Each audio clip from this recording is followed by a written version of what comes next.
J.D. Vance, the vice president, is in Israel today trying to keep hold of the fragile ceasefire in Gaza. He plans to meet with Israeli Prime Minister Benjamin Netanyahu, as well as other regional leaders. But when asked about what's next for the peace process, the vice president told reporters it was too soon to ask.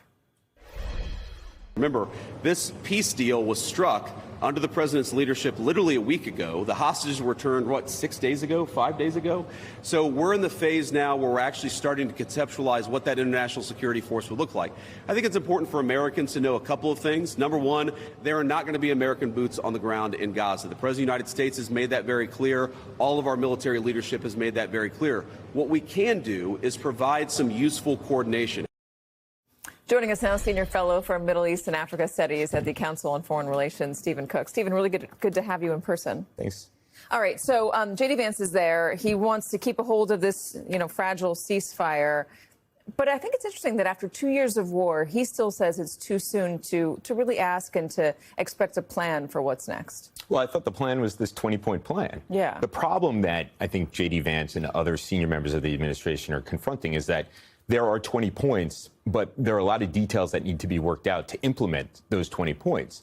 The International Stabilization Force, who's going to be a part of it? What's their coordination with Israel? What are their rules of engagement? Are they actually going to disarm Hamas? If not the International Stabilization Force, who is? The IDF?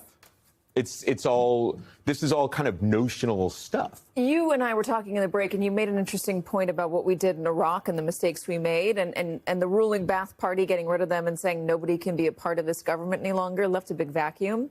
ISIS took over. It's been a bit of a mess. Would it be a mistake to allow some members of Hamas to remain in power?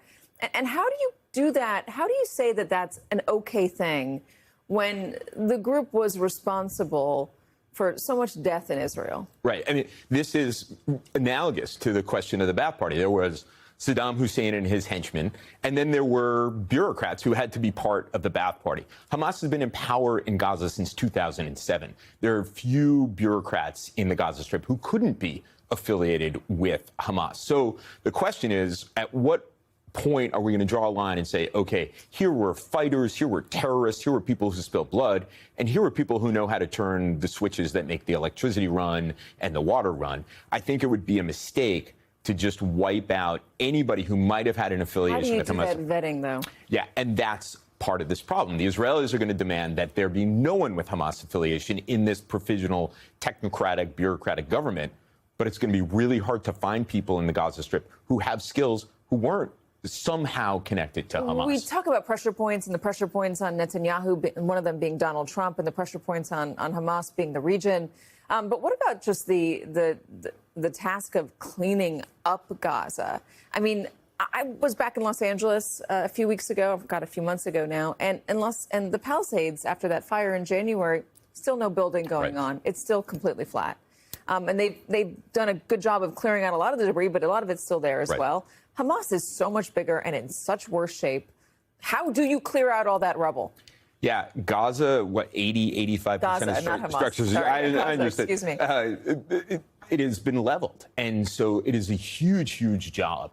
I think that the Egyptian armed forces, which have some skills in these areas, the Turkish government, which also has some skills in building infrastructure, would really like to get in there and make some money cleaning up Gaza and starting the reconstruction process.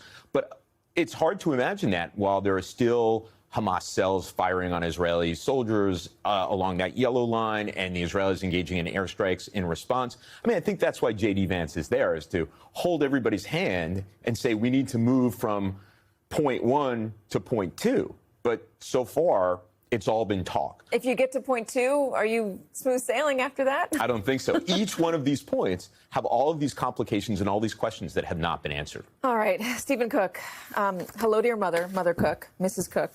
Thank you very much. Hi. Thanks for joining us. Appreciate it.